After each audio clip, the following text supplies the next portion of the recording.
in Nottinghamshire. The hospital was visited today by the Princess of Wales. Mind says it welcomes her interest in a neglected group of NHS patients, but says Rampton should be shut and replaced by smaller units. A man went into a coma from which he never recovered after a series of errors during an operation. Michael Melbourne from Ashbourne in Derbyshire died after brain surgery at Nottingham's University Hospital. A verdict of accidental death was recorded at an inquest today. A new college for blind people has opened in Loughborough. It's the first of its kind in the country because it's on the same site as Loughborough University, enabling blind students to enrol on a wide variety of courses. The opening ceremony was performed by someone who's proved that blindness is no barrier to a top career. Mayor, ladies and gentlemen, I think the old saying is probably very appropriate, which is, especially in politics, there's none so blind as those who will not see, and I have that trouble in the House of Commons as well. Well, our latest bulletin will be on your own local radio station. That's at 10 o'clock on John Tainton's programme. From us all here in Nottingham. Good night.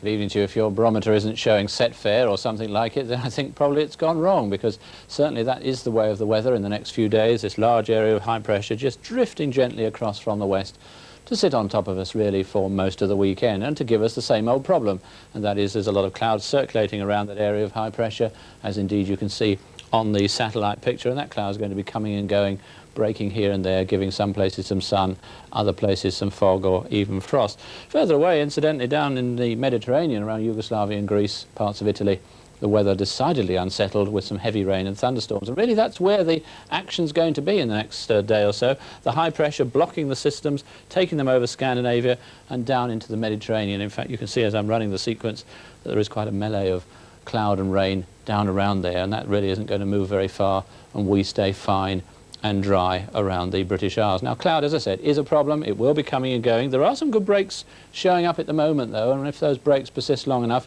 I think by the end of the night it may well have turned misty. One or two perhaps patches of fog.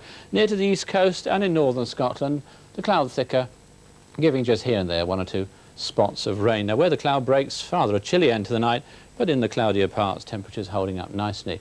Here's the chart for lunchtime tomorrow, the high more or less over Ireland. So a similar sort of day, really. Right from the word go, there will be some holes punched in the clouds, so a little bit of sunshine, and as the day goes on, the clouds should tend to thin and break in a good number of places, especially from southeast Scotland through the middle of the country and down to the southwest. But any sheltered spots, getting maybe a little bit of sunshine. Still those lightest showers brushing along the east coast there, and still some thicker cloud in the north of Scotland, again giving one or two spots of rain. Temperatures not really brilliant, I suppose not bad either, come to that. 16 or 17 is around about the low 60s Fahrenheit. And as for the weekend, in a way more of the same, but perhaps the cloud showing a better sign of breaking, giving a little bit more in the way of sunshine.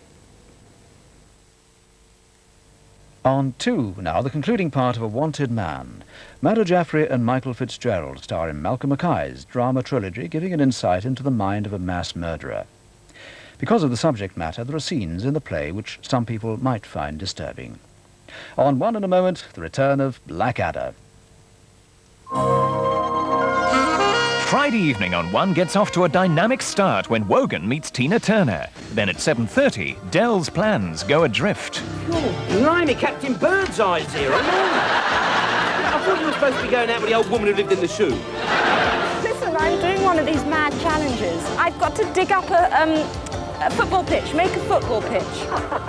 Don't laugh. Out of nothing. More problems for Megan at 9:30. I know you can't take thanking, but thanks for helping. Well, we're all on your side, Megan. Only you can help yourself. I'll be all right. Omnibus at 10:20 examines how the European image of the Eastern woman has developed from its genesis in opera to today's media stereotypes.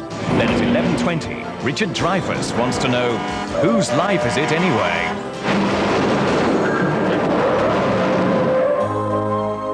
An action-packed Friday evening on 1. And now we turn to comedy on BBC1. The year is 1917, and it's a new era for an old dynasty as Blackadder goes forth.